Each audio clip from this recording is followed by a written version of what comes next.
Nostalgianomics. Today I just got some real talk for you. So I'm going to try to get all these thoughts up here, out here.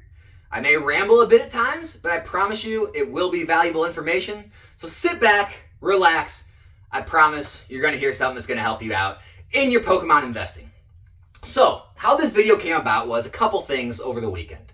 One, obviously I'm watching the Japanese market and 151 being released and continuing to pour fuel on the fire of this just white hot Japanese market. And the boxes out of the gate are absolutely crazy.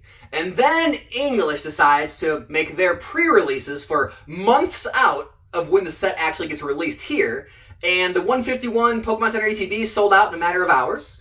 And then the UPC sold out. I think Best Buy and GameStop, or they might not be totally sold out, but they sold out in hours. And we're seeing all this FOMO and all this money pour into the Pokemon hobby, and a lot of danger comes with that, which we're going to discuss.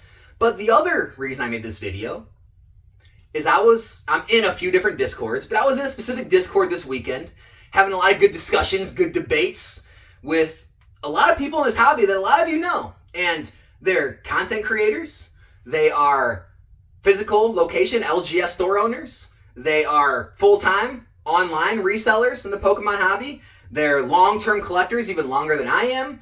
And there are a lot of people that have been in this hobby, and they're very knowledgeable about the hobby. And I consider them friends, and I value their opinions on things. And so it was good to actually have these debates with these people. Again, not going to mention the Discord, not going to mention the people. It's not important. What's important is the topics we were talking about, which was the future of Pokemon investing. And a lot of people don't understand what I'm talking about when I talk about the bears, but in groups like this, the bears come out. And I tell you what, this is a very, very bearish group, even though these are some of the biggest players in the hobby.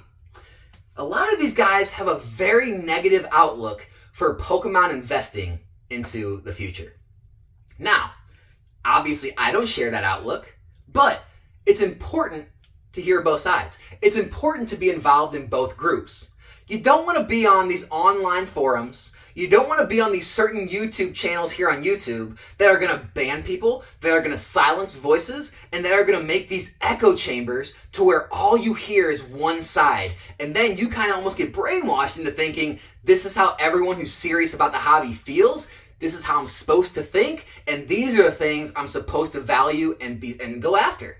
And that's very dangerous because you can make a lot of mistakes, you can miss a lot of opportunities, and you can get a very warped view on the actual hobby if you're not listening to all the different views out there. As long as it's from people who actually have a history in the hobby, are educated on it, have been around and actually are involved in the day-to-day and know what they're talking about, right? Don't just listen to someone on Reddit who says Pokemon's going to zero or Pokemon's going up forever.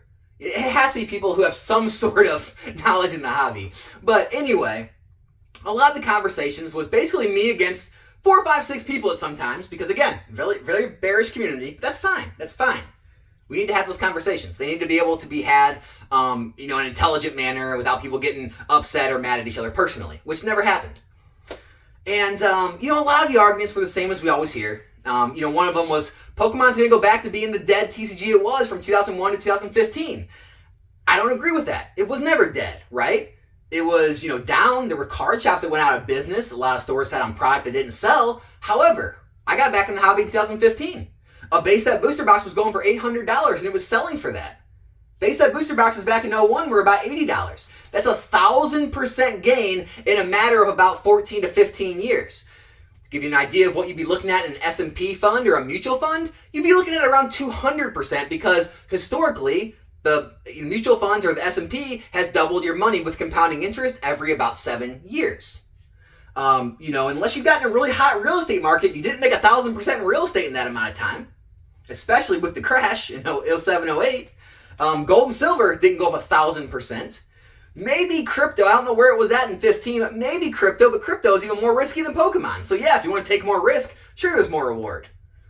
So I don't really buy that Pokemon was dead, or even if it goes back to quote unquote dead, I'll be more than happy to take 1,000% gain on my sealed product over the course of 15 years. Sign me up.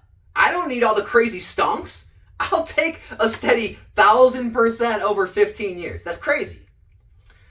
Now, another argument was, the 90s sports card, the Beanie Babies, the dead TCGs. Pokemon could be one of those. Pokemon's the largest media franchise. It's not going anywhere. 2, all those other hobbies died when the world was different. We have social media now. You have this stuff in front of your eyes on every single app all day long, 24/7, 365. If you pick up your phone and click on an app, you're gonna see content about collectibles if that's what you're into, because that's what the algorithm's gonna give you. It keeps people engrossed in the community constantly. That's not going anywhere. It doesn't die when you leave the playground like it used to. Another thing is, as we age, most people, their incomes increase, right? They get raises, they get promotions, and as the more disposable income they have, the more they put into things they like. And a lot of people from our generation, they like Pokemon. Not only that, it's multi-generational. Their kids now are buying the product, right? And so as their kids age and they make money, they may want to continue to buy, not all, but a lot of them are going to want to continue to buy stuff for their collections and their investment, especially when they continue to see their parents be successful with it and their parents continue to make money and grow their collection in value. The kids see it successful, why wouldn't they continue to do it? The other thing about this that really continues to make it go forward is Pokemon, video games, collectibles, that's what we value. Our parents, our grandparents, we don't care so much about what they valued. We don't care about the antiques, right? And all the war memorabilia and the fine wine collections and the high-end art, the Picassos and Van Goghs. We don't care as much about that. We care about this. And so as we have people in our generation rise up and make hundreds of thousands of dollars or become millionaires and billionaires, this is where they're going to put their money, as we've seen during the boom with all the celebrities buying this type of stuff, because that's what they just like. The other argument is the obvious argument is, well, Alex, nothing goes up forever. Is this just going to go up, up, up, and up and away and never come down? Well, no. Right? There's always ebbs and flows to the market, right? There's always downturns. But my question is, how much opportunity have people missed out on by saying it's going to come down eventually, right? When a $100 box goes to $300, $500, $1,000, and then suddenly, there's a crash or a downturn and it goes down 30, 40, 50%. Well, how much money are you still up? It's the same argument that some of the vintage collectors made against me, which is actually valid, right? Is that, well, if you held since 2015, 2016, sure, it went way up and then crashed, so I lost a lot of money from the top, but I'm still way up compared to where I was in 2015, 16, right? That new floor is higher than the old floor. And so even after a downturn, you'd still be better off getting in and taking those opportunities. Now I get, it's always a risk, right? With any investment you make, there's always going to be a risk involved. And that's what brings me to the second part of this video. And sort of the other things that I learned, and it really kind of came to mind, and I wanted to make a video on talking to these people in this Discord. And this is the part of the video where I have to say, not a financial advisor. This is not financial advice. Consult a licensed financial advisor for all of your financial needs. So I'm going to answer these questions like it's from me. Would I invest in Pokemon if I had high interest debt, credit card debt? Absolutely not. You'd see my investments start getting sold. You would see these shelves start disappearing. I would make sure I had zero credit card debt if I was to start investing in Pokemon or investing in anything. Why? Well, because unless we have another Black Swan event, another 2019, 2020 where everything goes to the moon, you're not going to outpace credit card debt, especially if you make minimum payments and the interest compounds month after month. You're not going to be able to outpace that investing in Pokemon. You're going to consistently lose money because of the debt that's compiling on you. So that's the first thing I would do. Second thing I would do, if I had anything that needed to be done around my house, right? Any repairs, any type of updates. If I had any type of things that needed to be done on my car to keep my car running. If I had any other expenses, I would take care of those first before I put my extra money into Pokemon. Also, what I would do is make sure I had an emergency fund. I'd make sure I had some cash on hand in case emergencies or repairs or things came up that I needed money for right away, so I'm not putting it on a credit card and paying interest on it. Last, you gotta make sure you have the right income. Look, we're all at different stages in our lives, different ages, different income levels. Sometimes, if you're not making enough, it might be an income problem. You might need to get your income up. It's a sad truth. But if you have no high interest debt, right, and You have all your house, your cars, your life in order. You have your emergency fund in place. You have extra money to invest, right? The only investment that I see better than Pokemon, in my opinion, would be a company match 401k. If your company is matching you, meaning dollar for dollar, if you put $100 in, they put $100 in. It's a guaranteed return. I don't know the Great Depression, but even in 08, 07, the crash then, even if you would have bought at the very height and sold at the very low, I still don't even think that was like 50% drop. Maybe close. So the worst drops in history, like 50%. Even if you drop 50%, you'd only lose the company match. You still wouldn't lose your own money. And that's taking into account you bought at the very top and sold at the very bottom. Unrealistic. So you really can't lose taking company match. Now, this is where I differ from most everyone out there that believes in traditional investments. When after the company match is over with, after you've already taken advantage of the full company match, right? 401k, Roth IRA, investing in mutual funds or S&P indexes, investing in dividend stocks, I don't see any of that outperforming Pokemon. It hasn't, by the way, it hasn't outperformed Pokemon.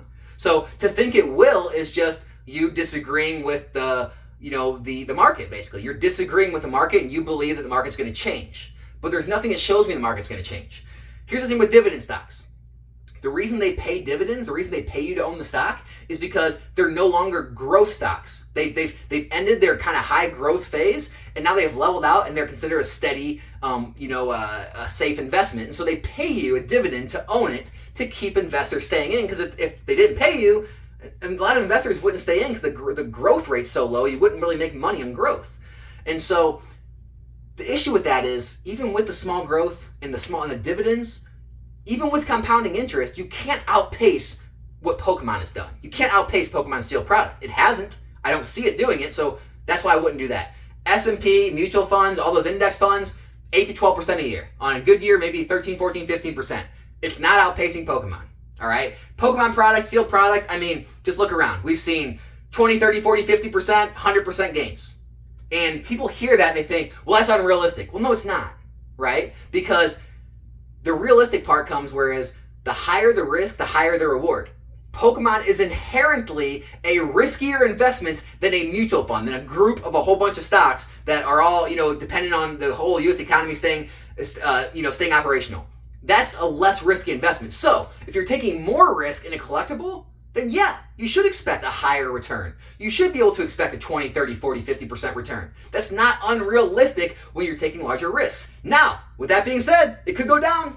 You could lose money, I know. You could go down and you are risking losing more money than you'd be risking losing in a index fund or a mutual fund because, again, the losses are kind of capped because they structure those funds to where if some things are down, some things are up, others are down. So it kind of keeps it in a trading range where you never get hurt too bad, but you never get too far ahead, right? It's stable. And so that's what you have to ask yourself. Am I looking for a stable, kind of steady eddy, grind it out? Or am I looking to take a little larger risks when I'm younger to get larger returns? And that's why I favor Pokemon. The Pokemon gains have beat gold and silver gains. They've beat mutual funds, S&P, any type of retirement accounts. If it's not matched, they beat those. Okay, unless you're a good stock picker, you're day trading or swing trading the market. Well, then you could beat Pokemon gains. But if you're not, if you're just doing funds, you're not beating the market. Unless you're in a really hot real estate market and you know what you're doing, and maybe you're not. Maybe if you're buying and flipping and fixing things up, yeah, you can do that. That's a business. As far as like investing in real estate, it's hard. It's really hard to beat Pokemon. It really is. Over time maybe, but especially in the short term to medium term, really hard. Real estate's a long-term game. Crypto, right? Crypto, maybe. Crypto's even more risky than Pokemon though. Again, bigger risk, bigger reward. Maybe you will have a bigger reward taking a lot more risk though in crypto. So with all that being said, that's why to this day, I still believe on putting money into Pokemon over any other investment. The strength in the market is there.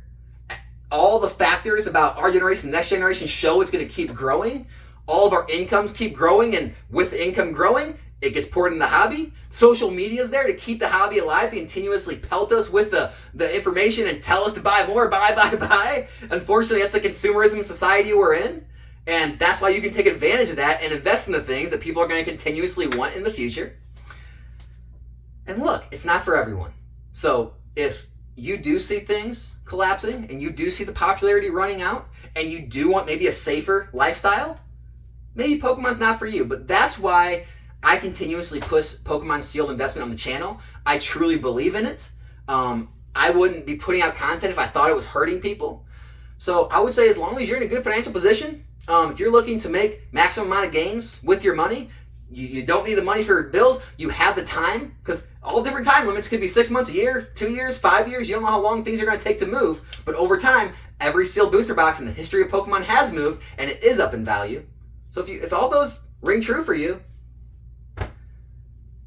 if I were you, I'd still be investing in Pokemon. So that's where I'm at. I hope this video kind of hit home, helped anyone out there who was on the fence or kind of thinking about these types of things, or kind of gave you a good, mindset on how to approach the hobby, approach Pokemon investing, approach finances. I hope you continue to do well in the hobby. Other than that, subscribe to the channel if you're not subscribed. My name's Alex, and this is Nostalgianomics. I'll be back here in a new video soon. I'm out.